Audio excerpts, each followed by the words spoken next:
yang sudah meninggal dunia ini dengan rahmat, semoga Allah merahmatinya, menyayanginya, wal maghfirah, dan mohonkan ampun kepada Allah Subhanahu wa taala. Faqad wa'adakum bil ijabah. Allah Subhanahu wa taala telah berjanji akan mengabulkan doa-doa yang kita panjatkan. Terlebih niki jelo Jumat tengah hari galen kira-kira jam 2 barat niki, ini adalah saat-saat dikabulkannya doa oleh Allah Subhanahu wa taala. Makanya ketika tiang pelungguh sami mendoakan untuk kerabat keluarga yang sudah meninggal dunia, insya Allah tidak ada yang sia-sia. Jadi mungkin kehadiran tiang pelungguh sami, sebagian orang mengatakan ini adalah tidak ada zaman Rasulullah SAW. Ini adalah tradisi kebiasaan, dan tradisi kebiasaan setempat, jikalau itu tidak melanggar syariat, jikalau itu masih tidak bertentangan dan punya nilai kebajikan, maka al-adah muhakkamah atau muhikkamah, adat setempat itu bisa dijadikan sebagai dasar hukum untuk kita melakukan suatu kegiatan agama. Mana contoh adat setempat? Waktu Rasulullah SAW hijrah ke Madinah, Rasulullah sempat kaget. Di Madinah kok tanggal 10 Muharram orang-orang Yahudi berpuasa di sana. Rasulullah bertanya, "Mahadzal yaum? Hari apa nih kita semua nabi? Kok kalian berpuasa?" Apa kata orang-orang Yahudi? "Hadza yaumun anjahu Allah Musa min Fir'aun." Ini adalah hari di mana Allah menyelamatkan Musa dari Fir'aun, tanggal 10 Muharram. Begitu mendengar penjelasan orang Yahudi bahwa mereka punya tradisi puasa setiap tanggal 10 Muharram, hari Asyura tersebut, yaitu dalam rangka merayakan kemenangan Nabi Musa alaihissalam ketika diselamatkan oleh Allah dari Fir'aun.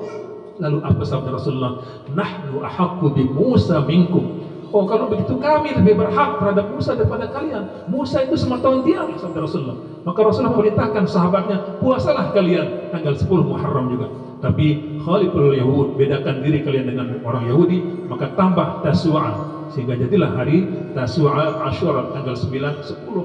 Tapi tradisi setempat diadopsi oleh baginda Rasulullah SAW menjadi sebuah amalan sunnah. Maka ini adalah kita isi dengan bersedekah, berikan makan kepada jemaah dan sebagainya. Ini adalah sedekah yang luar biasa. Kemudian kita tahlil, baca Al-Quran, ditambah lagi dengan doa-doa. Semuanya tidak ada yang salah, tidak ada yang menyimpang, dan insya Allah apa yang kita lakukan ini adalah merupakan suatu amal kebajikan yang insya Allah akan dikabulkan oleh Allah Subhanahu Wa Taala semua doa-doa kita semua ini. Nah, cuman yang perlu kita antisipasi dan perlu barangkali kita evaluasi, jangan sampai kita menganggap tradisi-tradisi yang kita lakukan mulai dari nelung, mitu, iwak dan seterusnya niki merupakan satu kewajiban. Tapi sebab niki jangan-jangan nanti kalau kita anggap sebagai satu kewajiban akan memberatkan orang yang keluarga yang meninggal dunia. Nah, kalau itu kemudian arahnya ke sana, niki perlu dievaluasi perbaiki. Kalau sampai orang atau sahibul musibah niki sudahlah dia mendapatkan musibah, kemudian ditambah lagi dengan diharuskan oleh tradisi setempat, misal mengadakan acara-acaranya, pasti akan memberatkan mereka secara finansial, maka ini perlu diperbaiki. Jadi sambil kita benahi yang kurang-kurangnya dan kita lanjutkan yang baik-baiknya. Dulu memang Rasulullah SAW ya agak sedikit baru kembali tentang ini. Ketika datang kabar duka wafatnya Ja'far bin Abu Thalib, pisah si Rasulullah niki, bijan si menapir Abu Thalib, semotohan si Ali, syahid beliau, wafat beliau. Apa sabda Rasulullah kepada tetangga-tetangga, kepada keluarga-keluarga niki?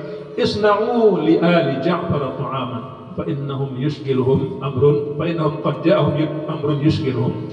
Semua tetangga, wahai keluarga-keluarga searah lebale, pada meriak, bikinkan makanan untuk keluarga Ja'far yang meninggal dunia ini, karena dia sekarang ini sudah datang kepadanya berita yang menyibukkan pikiran hati dan kondisi mereka. Nggak sempat mereka mikir ya meriah, ya masak dan sebagainya. Tetangga, kerabat yang meriah, aku udah jauh dengan saya meninggal dunia ini. Lo kadang-kadang niki kampung-kampung niki epen Bali, epen niki repot kan. Kemudian ini yang perlu kita benahi. Makanya di jelaskan tiang tanya kalau ada sahibul musibah niki kan kadang-kadang katakanlah misalnya ada selawat amplop kepada Tuhan saya niki bila mana niki memang sudah dari pihak saya napiran dusun, semua kiai pada niki menyiapkan sahibul musibah niki nggak perlu tahu mana niki disiapkan. Ya alhamdulillah. Tapi jangan sampai keluarga yang sudah mendapatkan musibah diberatkan lagi hal seperti ini. Ala kulli hal, insyaallah kumpulnya tiang pelungguh sami di sini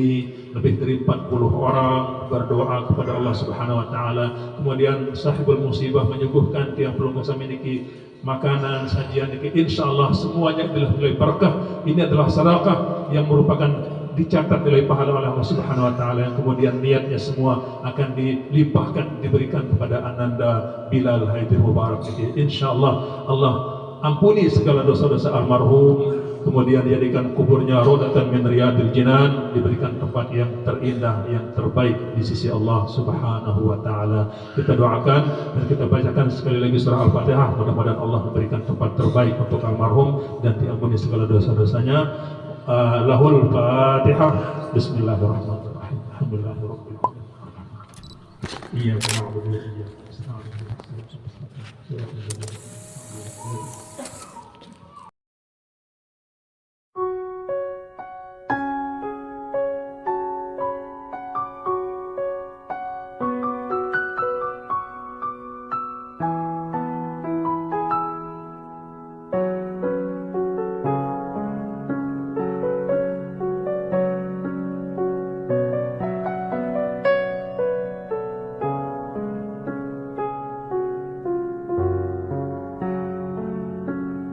One.